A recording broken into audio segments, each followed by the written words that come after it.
안녕하세요. 금겨울입니다. 제2차 북미 정상회담이 아무런 결실도 맺지 못하고 끝나버리고 말았습니다.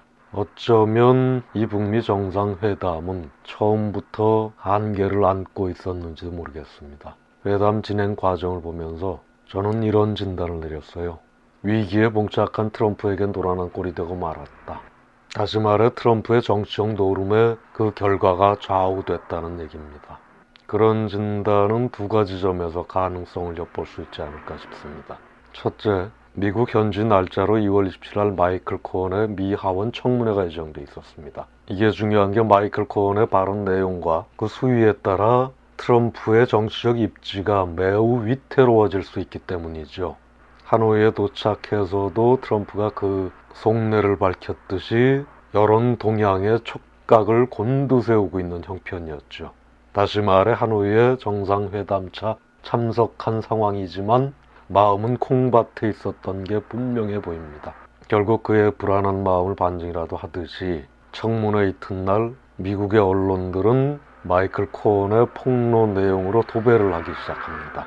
아마 트럼프의 머릿속이 굉장히 복잡했을 겁니다. 정치적 위기감을 느낄 수밖에 없었을 겁니다. 탄핵 운운하는 얘기가 빗발쳤으니까요. 이런 상황에서 트럼프는 계산기를 두들기기 시작했을 겁니다. 결국 트럼프는 북미 정상회담의 가치가 코언의 폭로를 뒤덮기에는 부족하지 않은가 그런 생각을 했던 것 같습니다. 따라서 판을 뒤집는 게 자신에게 유리하지 않을까 그런 판단을 내린 게 분명해 보입니다. 그거는 두 번째 말할 2월 28일 날 벌어진 상황에서 그 일단을 또 찾아볼 수가 있지요. 그야말로 갑툭튀였습니다. 확대 정상회담에 존 볼턴이 등장했던 거죠. 존 볼턴을 확대 회담에 등판시킨 것. 이거는 트럼프가 결정타를 날렸다고 볼 수밖에 없습니다. 회담에 합의이사가 있었다면 당연히 배제시켰어야 할 인물이거든요.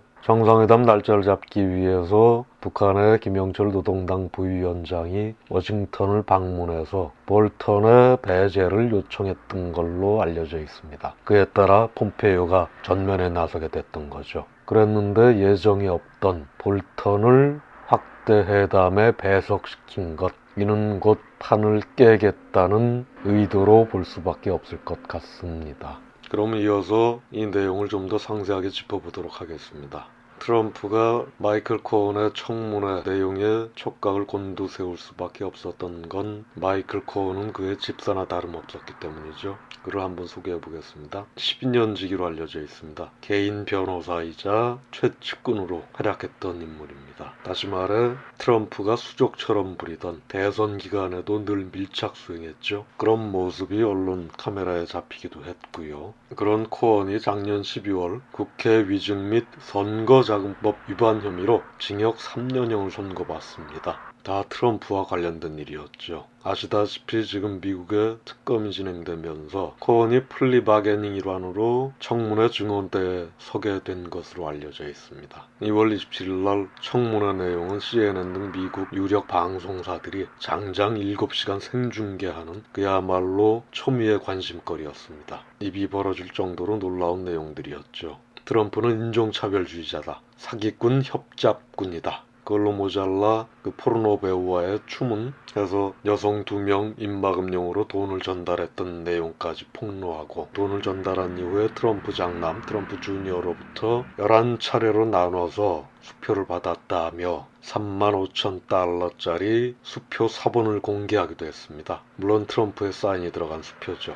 그 외에 러시아 스캔들로 알려진 모스크바 트럼프타워 건설, 이와 관련된 러시아와의 밀월 관계, 그리고 러시아의 대선 기간 선거 개입 등 이런 것들을 무차별 폭로했던 겁니다.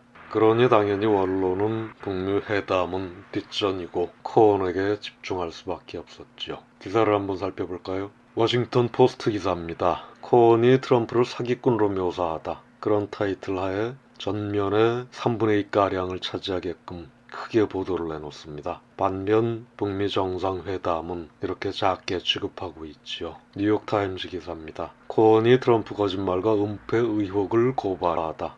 놀랍습니다. 신문 일면을 온통 코언의 폭로 내용으로 뒤덮었다고 해도 과언이 아니겠죠. 바탕을 시커멓게 깔고는 주요 폭로 내용을 또 요약해 실었습니다. 인종차별주의자다, 사기꾼의 협잡꾼이다, 추문에 쌓인 포르노스타에게 입막음용 돈을 주라고 요구했고 트럼프 부인한테는 거짓말을 하라고 시켰다는 등, 그다음에 모스크바와의 러시아 스캔들 관련 내용, 하여간 거의 모든 언론이 하노이에서 개최된 북미 정상회담은 뒷전이고 이렇듯 코온의 폭로 내용으로 도배를 했던 거죠. 요약하자면 코온의 폭로 수위, 여론의 향배가 곧 트럼프 고민의 시작 지점이었다고 볼 수밖에 없을 것 같습니다. 따라서 이미 초안이 잡혔던 합의문에 서명을 할 것이냐 말 것이냐, 이게 트럼프의 고민거리가 됐겠고요.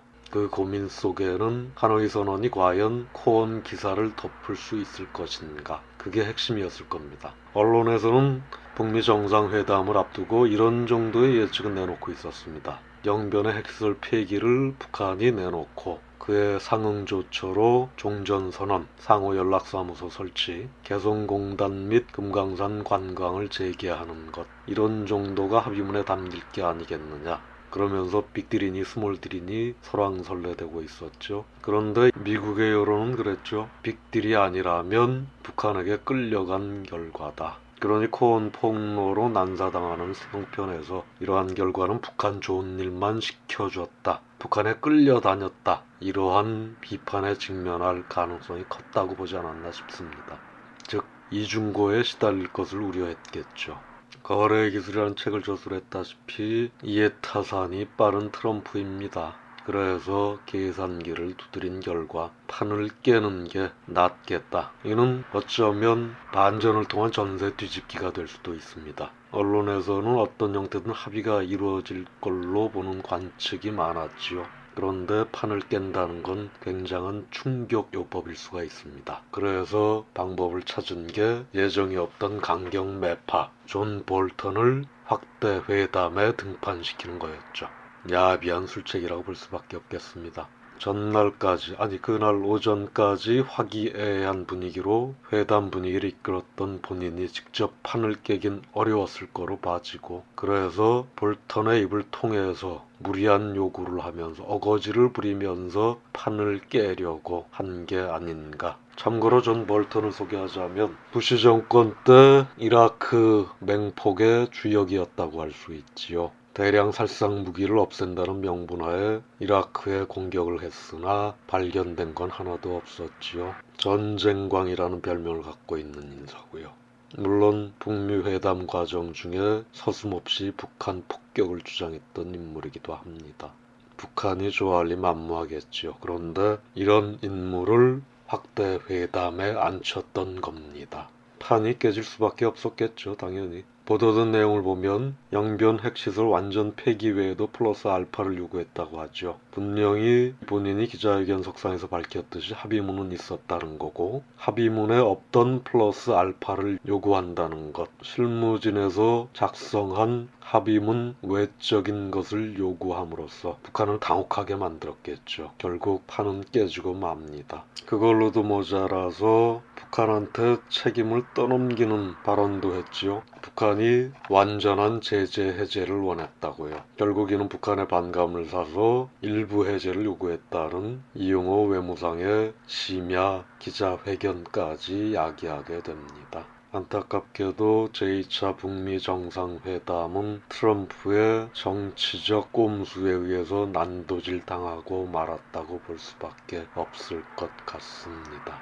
이상으로 마치도록 하겠습니다. 의미 있게 보셨다면 구독과 좋아요 잊지 말아주시기 바랍니다. 시청해주셔서 감사합니다.